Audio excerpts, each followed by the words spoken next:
Marian Gold of Alphaville on Polish Radio Katowice. Hello, Marian. Good to have you here.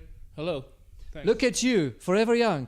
Well, the song is actually about the impossibility to be forever young. So, you know, I'm the perfect example for that.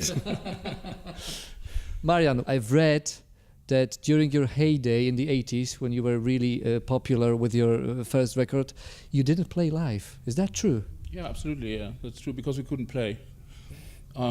We started with sequencers and machines, and actually without them, Alphaville would have never emerged, you know. We were very much dependent on those things, and we were basically interested in composing music, and we never had in our minds that we would go out and play it, you know. It was just the fascination, you know, in composing, writing music.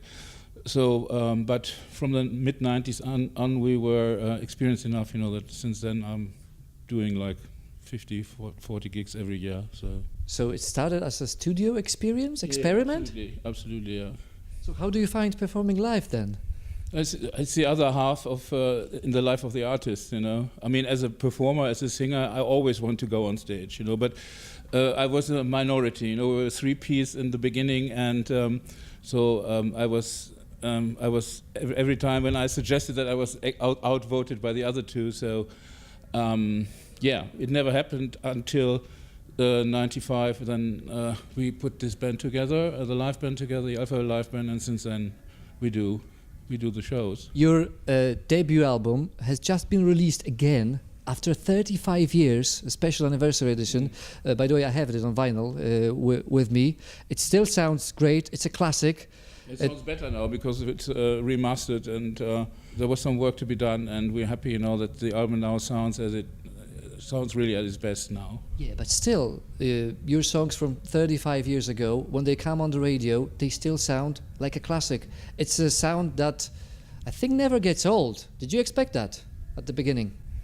Well, I think the answer is that we were never thinking about, or we never put our music in context of like fashions and stuff like that. You know, it was basically that we had these compositions in our minds, you know, and we did it just with the instrumentation that we had at the time, that we could handle at the time.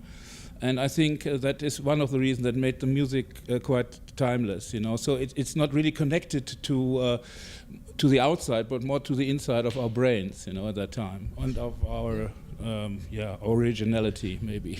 On the new version of your debut album, there are some bonus tracks we can find Forever Young in a demo remix.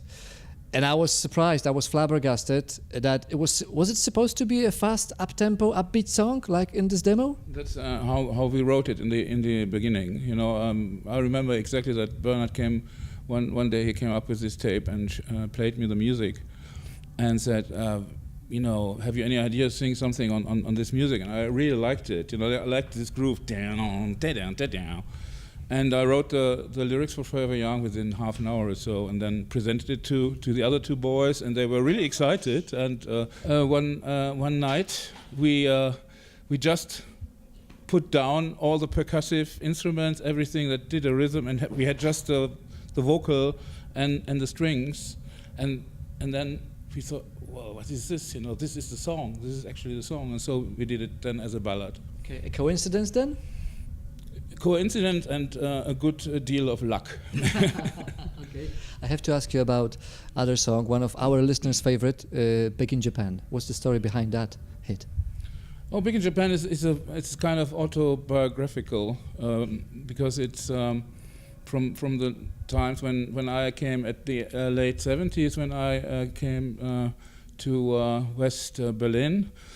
I was kind of broke, you know, and was living on the street, and you know, I had these, you know, I lived with these guys, you know, we were basically punks. We lived in squatted houses and took lots of drugs and stuff like that. So the song is basically about these times, you know, when my beginnings in West Berlin, you know, and Big in Japan is just a metaphor for, you know, for somebody who believes himself, you know, in a kind of fairy tale land, you know, where he's really a king, you know, or an important person, because life at that time was not so easy, and I had a lot of problems also with the drugs, and I was always dreaming to get out of this scene, and so that was the reason that we called the song "Big in Japan," which is actually about all the sceneries in West Berlin at the time, at the zoo and at the Kurfürstendamm, and all these sceneries where you could meet drug people and stuff. Okay, so it's nothing to do with Japan. No,